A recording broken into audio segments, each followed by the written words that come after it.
और मैं इतना ही कहना चाहूँगी कि जितना हमने अभी तक देखा है, महिलाओं की कंडीशन अभी तक देखी है मोस्टली लोगों ने, हम अभी भी इतने आज़ाद नहीं हैं, महिलाओं को अभी भी इतनी छूट नहीं है। अब जिसके घर में अगर 5 लड़कियां हो जाए या 2 से ज़्यादा लड़कियां हो जाए, आप उस घर की कंडीशन देख सकते हो क्या होती है। वो दुआ करने लग जाते हैं कि अब लड़की ना हो। जिसके घर में 4-5 लड़के, वो बेशक दुआ मांग ले कि एक लड़की हो जाए, अदरवाइज कोई लड़की आज भी नहीं मांगता। तो हम समझ सकते हैं कि हमारे यहाँ देश में लेडीज़ों की कंडीशन क्या है। बहुत लोगों के सामने जब मैं बोलती हूँ कि महिलाओं की ये स्थिति है, महिलाओं की वो स्थिति, एक्चुअली मैं महिलाओं पे ही ज़्यादा वर्क करती हूँ। तो मेरे साथ 50 महिलाएं जुड़ी हुई है, तो सब मोस्टली लेडीज़ों की कंडीशन इतनी ख़राब है, तो मुझे ऐसा लगता है कि सारी परेशान महिला भगवान ने मेरी झोली में डाल रखी है क्या, या हम ये काम कर रहे हैं तो इसलिए हमें ऐसी महिलाओं से संपर्क ऐसा हो सकता है। तो मुझे तब लगता है कि वाकई में हमारे देश में महिलाओं की कंडीशन बहुत ख़राब है। एक अगर पुरुष प्रताड़ित हो जाए अपने घर में तो शायद पूरा देश गाता है कि और आदमी के साथ ऐसा हो रहा है, आदमियों के लिए तो कोई कानून नहीं है, आदमियों के लिए कुछ नहीं है, लेकिन सभी औरतों के साथ हो रहा है, कहीं ना कहीं हर कदम पे होता है। जब वो बाहर निकलते हैं ना घर से, तो बाहर में तो उनको बाद में स्ट्रगल करना पड़ता है, पहले तो स्ट्रगल उनके घर से ही शुरू हो जाता है। जब एक लड़की छोटी होती है तो उस पर 100 तरह की पाबंदी, ये नहीं करना, ये नहीं करना। वो पाबंदी लड़कों में नहीं होती, पर लड़कियों पर होती है। बड़ी हो जाए तो शादी के लिए उन्हीं की सोच पर डिपेंड, पेरेंट्स की, कि तुम्हें नौकरी करनी है या शादी करनी है, ये भी पेरेंट्स डिसाइड करते हैं। फिर शादी के बाद हस्बैंड, शादी करनी है या घर पे रहना है या नौकरी करनी है, बच्चे पालने, वो भी हस्बैंड डिसाइड करते हैं। तो औरत की जिंदगी में क्या रह गया, वो तो दूसरों के अकॉर्डिंग चल रही है ना, उसको तो। और अगर उसके लिए वो लड़ जाए तो एक इल्जाम हो रहा जाता है औरत पे, अगर अपने हक के लिए लड़ जाए, कि वो तो क्या करना चाहती है, आवारागर्दी करना चाहती है, बाहर निकलना चाहती है। मैंने देखा मोस्टली फीमेल इस चीज को फेस कर रही है कि वो घर से ही संघर्ष उसका पूरा नहीं हो पा रहा, और किसी तरह अगर बाहर निकल भी जाए ना तो फिर बाहर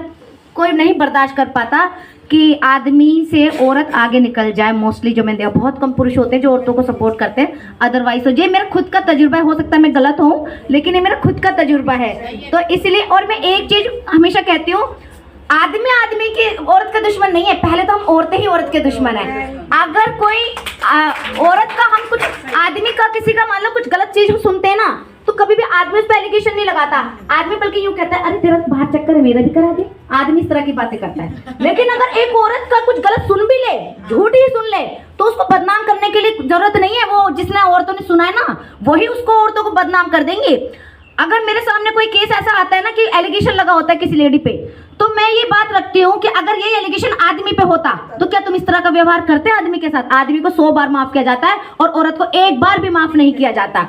तो हम ये कहते हैं बराबर का दर्जा, बराबर का दर्जा, असलियत तो जो मैंने देखी, बराबर का दर्जा औरतों को मिला ही नहीं। हर कदम पे संघर्ष है, और ये संघर्ष हमें, मैं अगर मुझे कोई महिला, मैं अपने खुद के, मेरा प्रण है ये कि मुझे, अगर मेरे साथ भी कोई महिला गलत कर रही होती है ना, मैं कभी महिला का विरोध नहीं करती, कभी महिला को गलत नहीं बोलती, क्योंकि अगर मैं खुद को नहीं सुधार सकती तो मैं हकदार नहीं हूँ मैं किसी और को बोलूँ। पहले मुझे अपने अंदर बोलना पड़ेगा। कंपटीशन हर जगह है, मुझसे भी महिला कंपटीशन करती है, लेकिन नहीं, अगर मैंने खुद को नहीं बदला तो मैं कैसे कह सकती हूँ तुम सामने वाले बदल जाओ। तो मैंने एक प्रण ले रखा है कि मुझे कभी किसी महिला की बुराई नहीं करनी, चाहे वो अच्छा करे चाहे बुरा करे, सबका अपना पर्सनल हक है। अगर आदमियों को हक है तो औरतों को भी हक है। तो किसी को हक नहीं है किसी औरत पर उंगली उठाने का कि तू गलत है। सब ठीक है, सब काम करो, अच्छे से करो, नाम करो।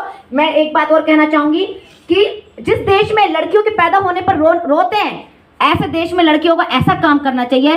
थोड़ा लड़कियां भी गलती करती है, अगर कहीं गलत कर जाती है, उनको माँ बाप के लिए सोचना चाहिए कि वैसे ही लोग लड़कियों पे भरोसा नहीं कर पा रहे हैं, तो लड़कियों को, हम औरतों को ऐसे काम करना चाहिए कि माँ बाप फक्र करें, हमारे रिलेटिव फक्र करें कि ये औरत है, इसके जैसा बनकर दिखाओ। तब शायद हमें, और एक दूसरे की बुराई करना छोड़ दो, आगे बढ़ने की कोशिश करो, माफ करने की कोशिश करो। अगर कोई गलत भी करता है तो माफ करने की कोशिश करो। यही रास्ता है हमारा आगे बढ़ने का, और कोई हमारे पास रास्ता नहीं है। सबको नमस्ते।